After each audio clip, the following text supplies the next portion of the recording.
There comes a time in every woman's life when she must look in the mirror, lift her chin, and reclaim the parts of herself she gave away just to be loved. There comes a moment quiet still, yet full of thunder, when she decides to no longer dance for crumbs nor perform for false affection. That moment is holy. You see, there are people in this world who will dress manipulation in silk and call it love. They will charm you with borrowed words, decorate their wounds with your empathy, and feed on the sweetness of your spirit until you are left bitter with confusion. And when you finally begin to see the game, when the fog starts to lift, they will twist, cry, rage, do anything to keep you playing. But a queen, awakened and aware, does not fight fire with fire. She does not scream to be heard. She speaks one sentence with calm truth, and that sentence does not shout, it shakes. Not the ground beneath her feet, but the illusion beneath theirs. This is for every soul who has stared into the eyes of a narcissist and lost pieces of themselves in the reflection. For the woman who is ready not to argue, but to exit with grace, not to rage, but to rise. This is the sentence that does not need to be shouted, only spoken. And once it is, the spell is broken. Anger is loud. It flares and burns and crackles like fire. It demands to be heard. It shakes the walls. It splits the silence. But clarity, clarity is something else entirely. Clarity is quiet. It does not beg. It does not plead. It does not raise its voice. It simply arrives like morning light, soft but unrelenting. It shines on things you've been too afraid to see and lays them bare. And in that light, the game is over. For too long, you were told to question your own knowing. You were trained to doubt what your soul whispered to you in the dark. You were made to believe that truth must always be shouted, must always come with rage, with trembling hands and shattered hearts. But no truth, when it has matured in silence, needs no fury. Clarity is sharper than any scream. It slices clean. It is the scalpel, not the sword. The manipulator fears many things, but most of all, they fear the moment you see them clearly. Not through tears, not through trembling hope, not through longing or anger, but clearly, coldly, calmly. When you see who they are without the mask, without the charm, without the noise. When your eyes stop searching for excuses and start seeing patterns. When your voice no longer wavers, but simply states what is. That is the moment they lose control. Because clarity cannot be argued with. It is not emotional, it is not dramatic. It is a mirror held up without a word. And in that reflection, the narcissist sees not power, but exposure. They see the one thing they cannot survive, your certainty, your awareness, your detachment. You do not need to accuse. You do not need to justify. You do not need to participate in their theater of confusion.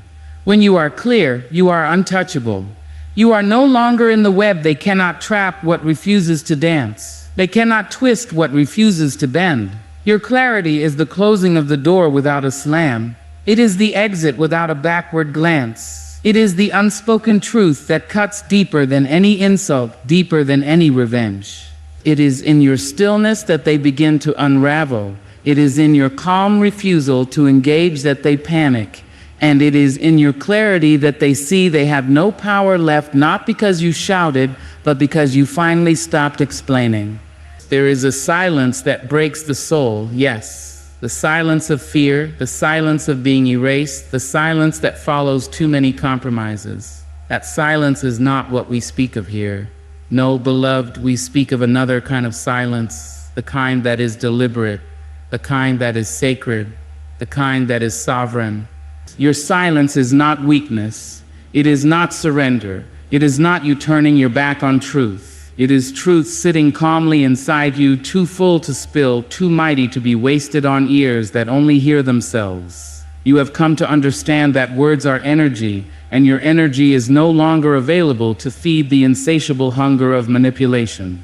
You see, the narcissist fears silence more than fury, because fury gives them fuel.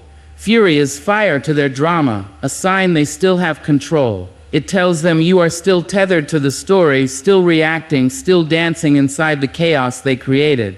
But silence is the signal that the play is over and the actor has walked off the stage. not in defeat, but in liberation. You no longer explain, no longer plead to be understood, no longer reach into your chest to hand your heart over for someone else to validate. You are no longer in the business of proving yourself, and that terrifies them. Because a woman who no longer needs to be heard to know she's right is untouchable. A woman who can sit with her own truth without shouting it is powerful beyond measure. Your silence is not absence. It is presence distilled. It is presence with no need for permission. You are still here, standing in full dignity, refusing to engage in chaos. You are not giving up, you are choosing peace. You are not submitting, you are reclaiming your power, drawing it back from the abyss where you once tossed it just to keep the peace. There is a kind of silence that makes liars tremble, because it cannot be spun, cannot be baited, cannot be dragged back into the storm. You become the calm they cannot reach. You become the mirror they cannot crack. Your refusal to speak is not because you have nothing to say, but because what you know no longer needs to be spoken to those who will not hear it. And so you say nothing, not because you have been silenced, but because you have chosen the higher ground. Because you know that not every battle deserves your roar, and not every wound deserves your tears. Your silence is not empty. It is full of wisdom, of knowing, of resolve. It speaks louder than all their noise ever could. There is a war that rages quietly in the hearts of many women, a war to be seen, to be believed, to be enough. From childhood, from the world, from broken lovers and louder voices, the message was whispered, you must earn your value. You must be more, do more, give more, lose more, suffer more just to deserve love, just to be allowed to rest, just to be worthy of staying. And so you performed. You bent until you broke. You dimmed your fire so others would not feel the heat. You explained your soul in small words to people who never came to understand. You spent years trying to convince people who were committed to misunderstanding you that you are kind, that you are good, that you are enough. But let me say it plain.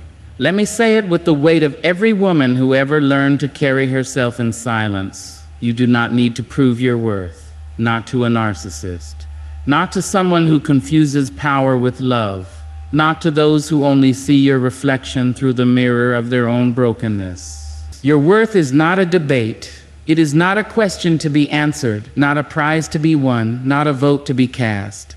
It does not rise or fall with someone's approval. It does not vanish because someone turned their back on you. Your worth is older than their opinion. It was carved into you by God, by the universe, by the ancestors who walked before you and whispered your name into the wind.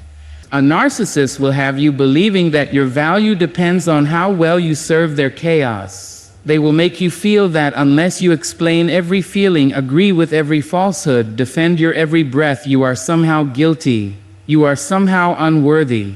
They want you to think love is something to be earned through sacrifice and silence, but that is not love. That is control dressed in affection's clothing. You do not owe anyone an explanation for who you are. You do not have to rehearse your trauma for them to believe you. You do not need to argue with people who are committed to confusion. The moment you stop trying to convince them of your worth is the moment you begin to walk like the queen you already are, quiet, whole, undeniable. And oh, how that frightens them, because they can no longer play God in your story. They can no longer write the script where they are the hero and you are the pleading child. When you step back and say with your being, not your mouth, I know who I am, and I no longer need you to confirm it, you remove the stage from beneath their feet. Your worth does not increase because they say you're good today. Your worth does not disappear because they scowl or withdraw or rage. You do not become less just because someone lacks the eyes to see, and you certainly do not become more just because someone claps louder today than they did yesterday. No, you are, and that is enough. A sentence, when spoken from the marrow of your truth, is no longer just a collection of sounds. It becomes a blade, a boundary, a breaking of chains. It becomes a declaration, an ending, a beginning. A sentence like that does not rise from the lips, it rises from the soul. It carries the weight of every silent moment you endured.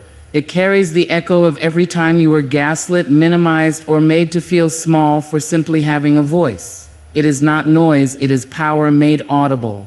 You see, some people speak in circles. Some speak to confuse, to dominate, to dazzle with distraction. But when a woman who has been silent too long finally speaks one sentence rooted in clarity, it cuts through the fog like lightning through a storm. The narcissist, the manipulator, the master of emotional illusion, they rely on your confusion, your willingness to explain, your desperation to be understood. But when you speak a sentence that is born of awakening, not anger, it stuns them. Because such a sentence is not performative. It's not bait. It's not thrown into the air to see what sticks. It's measured, still, final. It doesn't need backup. It doesn't require a crowd. It does not plead. It simply is. And when that sentence is spoken, it's as if the very atmosphere shifts. You can feel it. A hush falls not out of fear, but out of awe. Because that sentence doesn't tremble. It knows what it's doing. It knows where it lands. A true sentence of power does not come from a place of revenge. No, it is too elegant for that. It comes from a place of emancipation. It comes after the war inside you has gone still, after the ache has burned down into embers.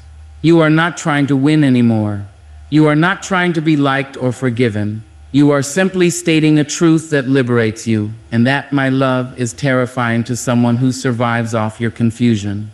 When you say the sentence, the one that comes without apology, without rage, without stutter, they will feel it before they understand it, because it is not a sentence crafted for them. It is not tailored to their feelings or fragility. It is not a line in their drama. It is for you. It is from you. It is you stepping outside the script they handed you and writing the first line of your own story. They may scoff. They may laugh. They may accuse you of being cold, cruel, or crazy, but they are only reacting to the sound of the spell breaking, because the sentence has done what all their manipulation could never prevent. It pierced the illusion. It drew a line between what was and what will never be again. And while they may still speak after you, they will no longer be speaking through you. That sentence rewrites the air. It says, I see now, I know now, I am done now. And even if those words are not what you say aloud, they are the foundation beneath whatever you do choose to say. That foundation cannot be shaken. So do not underestimate what a single sentence can do. It can be the quiet moment the tides change. It can be the whisper that brings a house of cards to its knees. It can be the softest sound in the room and the one they never forget. There is a game some folks play, and oh, how well they play it. A game of masks and mirrors where love is a transaction and affection comes with fine print. A game where your pain is used as currency and your confusion is their comfort. This is not a game with rules. It is a game with traps. Every word you say becomes twisted. Every truth you offer becomes a tool they wield against you. And for too long you played. Not because you didn't know better, but because your heart kept hoping it wasn't really a game. You wanted it to be love. You wanted it to be healing. So you stayed trying to speak clearer, trying to love harder, trying to meet them where they could never meet you. But what you didn't know was that the very act of playing, responding, defending, explaining, reacting was the thread keeping their illusion stitched together. They didn't need to win the argument. They just needed you to keep showing up to it. But freedom, dear heart, does not come when you win the game. It comes when you walk away from it. When you put down your need to be right, your hunger to be understood, your ache to be chosen, that's when the chains fall off. Because you see, the game was never about truth, it was about control. And the moment you stop playing, the moment you withdraw your energy from the performance, you rob them of their favorite audience. Freedom begins when you stop answering questions that are designed to provoke. It begins when you let the silence stretch without filling it. It begins when you realize that your value was never up for debate. You stop trying to be the exception to their pattern, and you start seeing the pattern for what it is. You stop waiting for them to change and start remembering that you can. They will try to pull you back with sweet words, with sudden warmth, with false apologies that smell like old stories. But you will feel it in your bones, this time that old familiar script. And this time you will not pick it up. You will not reread the chapter that almost broke you. You will not give them a stage for their sorrow, nor a seat at your sacred table. You will let them speak if they must, but you will not answer. You will let them provoke if they try, but you will not react. Because you are no longer playing. You are no longer trying to be the piece in their war. You are no longer trying to prove your goodness to someone who profits off your guilt. That's the shift. That's the moment. That is the taste of freedom, bittersweet at first, but rich, real, revolutionary. And they will feel it not because you said something cruel, but because you said nothing at all. Not because you stormed out, but because you walked away with dignity. Not because you proved your worth, but because you remembered it. In that remembering, in that stillness, in that holy refusal to engage, you will find the beginning of your freedom.